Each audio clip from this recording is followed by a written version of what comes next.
The honourable member from Thornhill.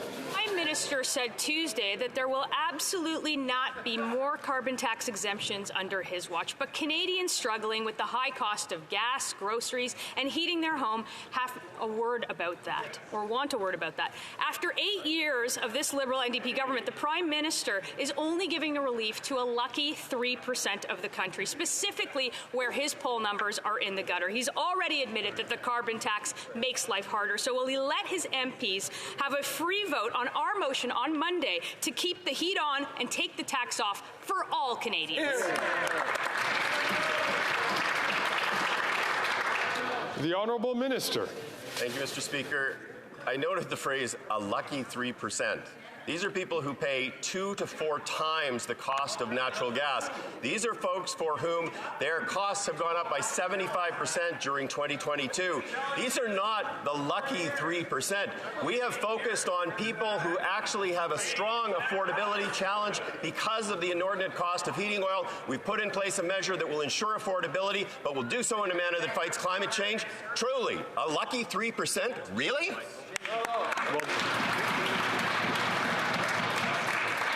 The honourable member from Thornhill. This is exactly what the Prime Minister does when he's desperate and flailing, not confident about his leadership. Canadians in other parts of the country now have one more reason to regret voting for them. Like in Northern Ontario, where a minister at the cabinet table has sold out her own neighbours and left them out in the cold. So will she vote with those who sent her to this place and scrap the tax on all home heating, or will she vote with the Prime Minister and remind Thunder Bay that she's just not worth the cost?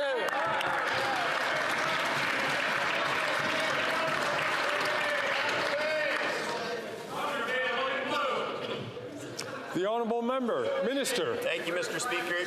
You know what she will do? She will stand with the folks that have an affordability challenge related to heating oil. They will apply in every province and territory in this country where provinces step up to co-deliver with the federal government. It is a plan that will address the short-term issues for those folks who are most pressed, but do so in a manner that will save significant dollars in the long term. It will address it in a manner that is consistent with fighting the existential threat of climate change. And I say again in this House, it is a shameful thing that in this country we still have a political party that does not believe in the reality of climate change and has no plan to address it.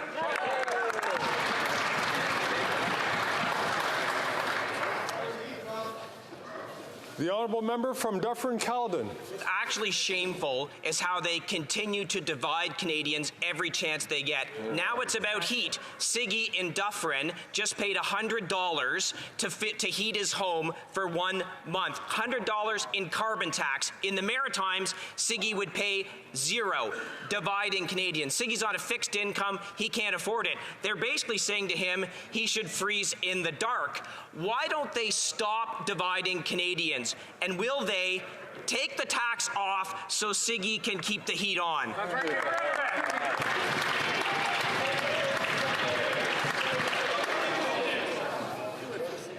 The honourable minister.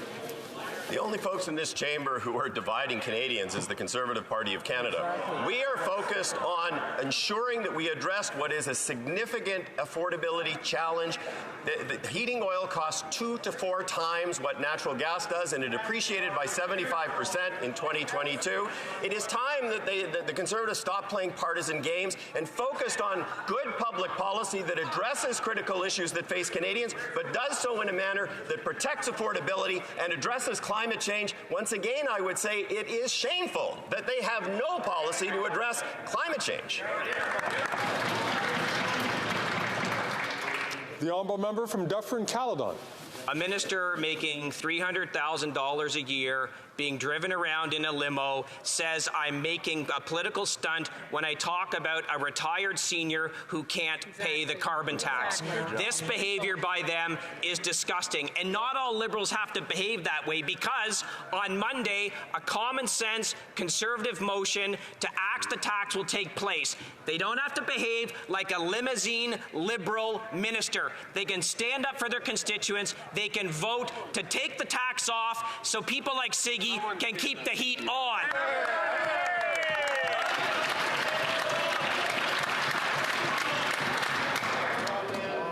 The Honourable Minister. Thank you, Mr. Speaker. And in the awkward position of contradicting my colleague here in the House. In fact, on the other side of the House, they do have a plan. They do have a plan, and in fact, they had that plan, and some of them owe their seats to that plan. It was a carbon tax plan. It was the Aaron O'Toole Christmas wish book of greeny things that this Conservative Party will pick out just in time for the holiday season. Mr. Speaker, once again, with the price on pollution, we put cold, hard cash back into the pockets of Canadians, not the O'Toole Christmas wish book. Thank you, Mr. Speaker. À l'ordre. Order. Or you could just not take it. I'm certain all members, je suis certain que... I'm sure that all members would like to hear the question from the Honourable Member for Haut-Saint-Charles. Mr. Speaker, let me give you a few facts. The carbon tax affects the price of food in Quebec, and the second tax will apply to Quebec. The Bloc wants to hike Liberal taxes on gas and food. A record number of Quebecers use a food bank each month. The PM has just announced a carbon tax break, but only for Atlantic Canada. This is unfair and illogical. Will the Liberals vote with us on our common sense motion to eliminate the carbon tax on all forms of heating for all Canadians? The Honourable Minister. Thank you, Mr. Speaker. The price on the pollution puts more money back in the middle-class Canadians' pockets. Climate change, we know that the leader doesn't believe in what I've just said, but does my dear colleague agree that we need to meet with former colleagues from the University of Laval for a 101 class on the price on pollution? The Honourable Member for Haut-Saint-Charles. Mr. Speaker, I'd like to tell my colleague, the member from Quebec, that his Atlantic colleagues had another version of the price on pollution, as he calls it. What we saw in Atlantic Canada, that people were struggling in Atlantic Canada, and the Prime Minister had to flip-flop and eliminate the carbon tax. What we're asking is to be fair for all Canadians and Quebecers, because the federal carbon price also increases the carbon market in Quebec, which has doubled. So will the Bloc vote with the Liberals and perhaps the NDP to cut the carbon tax for all home heating? The Honourable Minister. Thank you, Mr. Speaker. I don't count one or two or three, but 4 members from the Leaders' Caucus that supported a price on pollution in Quebec.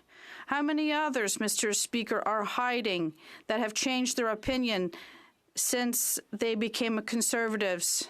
And the message I have for them, Mr. Speaker, is to don't be afraid of their leader and to respect their opinion, Mr. Speaker.